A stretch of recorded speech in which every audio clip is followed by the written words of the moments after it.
Chapter 2, The Power of Presentation by Jim Stovall.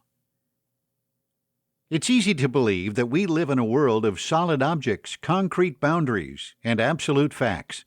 In reality, our world is filled with thoughts, ideas, and concepts that are brought to us from the minds of other people.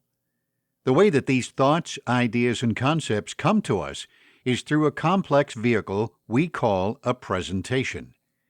We often think of presentations as someone telling us what happened in the past or communicating the current state of affairs. But in reality, presentations have changed the world we live in and altered history. Victor Hugo is known for saying, "Nothing is more powerful than an idea whose time has come."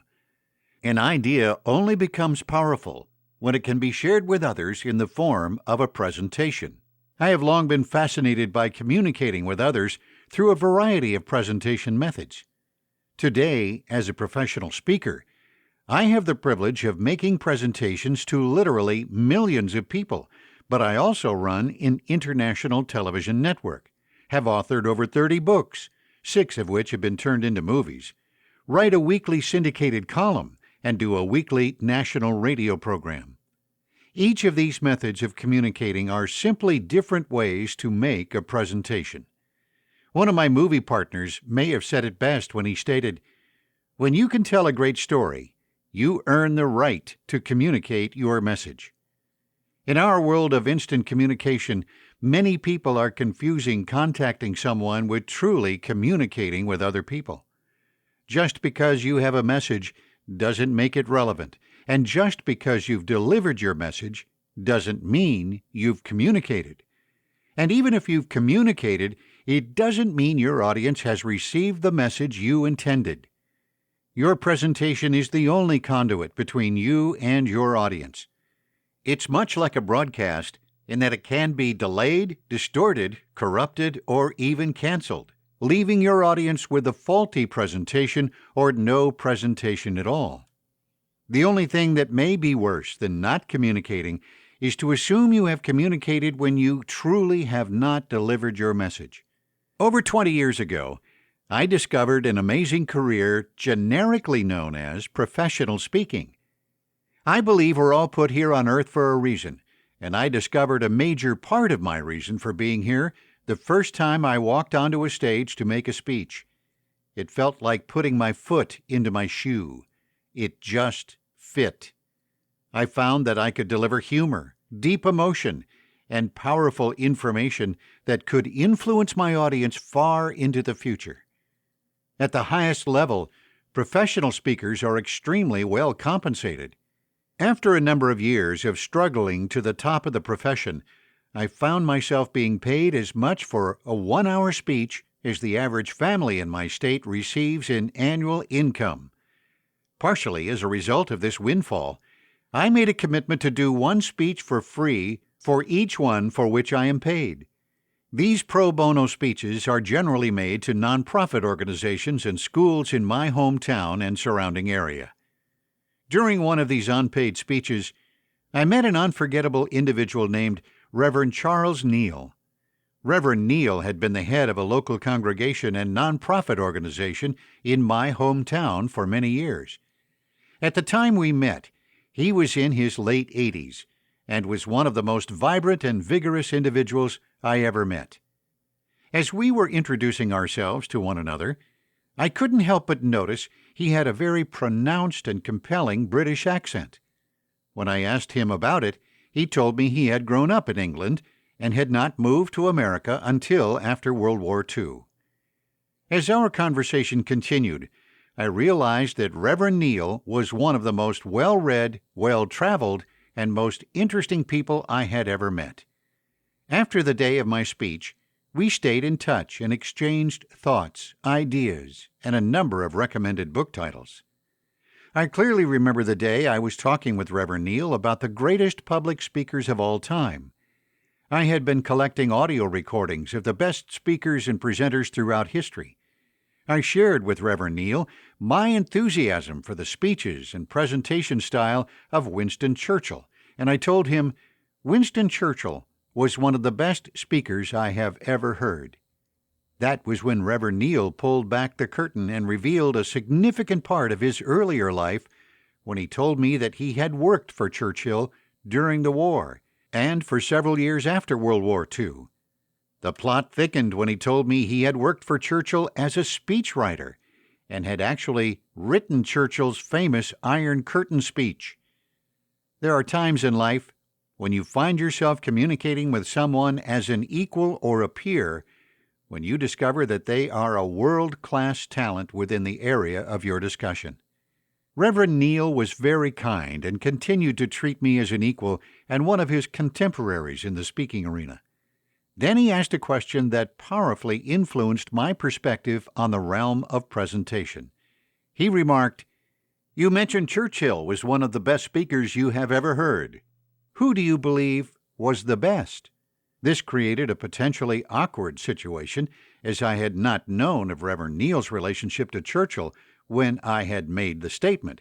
But believing that honesty is always the best policy, I told him candidly that I thought Adolf Hitler was the best speaker I had ever heard. Reverend Neal chuckled and then began to laugh uproariously. Fearing I had said something inappropriate or even embarrassing, I asked, "Did I say something wrong?" Reverend Neal patted my shoulder and said, "No, young man, you did not say anything inappropriate. In fact, your admiration of Mr. Hitler's speaking ability was shared by Mr. Churchill." He told me that Winston Churchill had believed that the outcome of the war depended greatly upon the speeches and radio broadcasts he made himself, contrasted with those speeches and radio broadcasts made by Adolf Hitler. This launched a number of conversations between me and Reverend Neal about Churchill and Hitler. For the first time, I began to understand the difference between a presentation and a message. Adolf Hitler arguably had the most disgusting, depraved, and morally bankrupt messages in history, but his presentations were so powerful that he came frighteningly close to taking over the world. When I began to understand this concept fully, I realized that anyone with a powerful message has a responsibility to give that message the quality of presentation that it deserves. A pure, positive, and powerful message with a faulty presentation will fail to deliver the impact and fall far short of the message's potential. According to Reverend Neal, Churchill believed and often said, "We will live in a free world as long as Franklin Roosevelt can speak into a microphone." President Roosevelt was very ill and infirmed, but was able to deliver a powerful and positive message to all Americans and the Allies around the world via his radio presentations. As a blind person myself, I have often thought that it was a tremendous benefit to the war effort and the cause of freedom that Franklin Roosevelt could not be seen in his wheelchair, but instead, his message was delivered through his powerful and confident voice to people around the world. Even though I am blind, I remain constantly aware of the fact that my audience is not. The way I appear and move impacts my message. Ironically, when I first began speaking, my audiences were understandably small. Then, over time, I was hired to speak to larger and larger groups. Through this progression, I became aware of the fact that my gestures and movements needed to get larger and grander if they were going to have an impact on the entire audience. Then I remember the first time I spoke at an arena event with an IMAG setup. This involves a multi-camera production that projects the speaker's image onto giant screens throughout the arena. I found myself instantly in a situation where I had to make my presentation as if I were back speaking to small audiences again, because the majority of the people in the arena were watching me on a movie screen and could readily and easily observe every minor expression and gesture. You can't communicate your message without being mindful of your presentation, and you can't be mindful of your presentation without being aware of the audience's perspective. It is often helpful to separate the presentation from the message to understand the validity and power of each. I'm a huge fan of satellite radio, which can bring dozens of talk shows to me at any given time. Some of these programs are presented from a perspective with which I agree, and other programs are presented from a perspective that I do not agree with, either politically or philosophically, but this often makes it easier to evaluate the presentation. Just as Hitler could make a great and powerful presentation with a horrible message, there are countless people who are suffering a lack of success because they are poorly presenting what otherwise could be a powerful message. In addition to the diverse talk shows, satellite radio has brought me total access to my beloved St. Louis Cardinals throughout the baseball season. Being able to listen to the Cardinals broadcaster presenting the game and then switching over to listen to the other team's broadcaster has helped me to develop an interesting perspective on presentations. You can have two veteran broadcasters, each observing the same game at the same time, but they have virtually opposite presentations.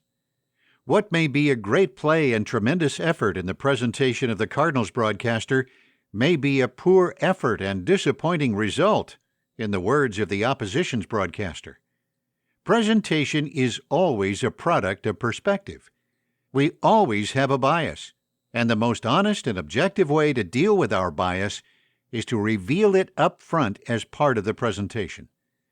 In every generation, there are presentations and presenters that change the culture and alter history. My parents and grandparents are a product of Franklin Roosevelt's statements, such as, "We have nothing to fear but fear itself," and Winston Churchill's admonitions including, "Let them say that this was our finest hour." In my generation, I remember President Kennedy's advice, "Ask not what your country can do for you, ask what you can do for your country," as well as Martin Luther King's presentation for the ages, which communicated, "I have a dream." One need not technically be a great presenter in order to make a great presentation if they have power and passion behind their message. I have received many awards and honors in my career.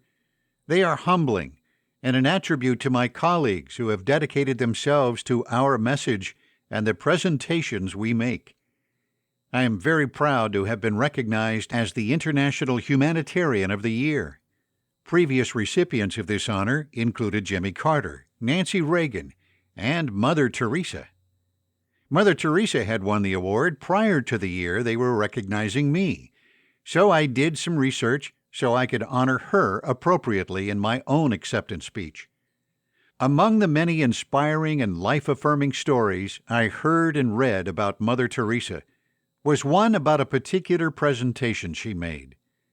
As the story was related to me, Mother Teresa was called upon to give a speech to a number of affluent New Yorkers at the Waldorf Astoria Hotel.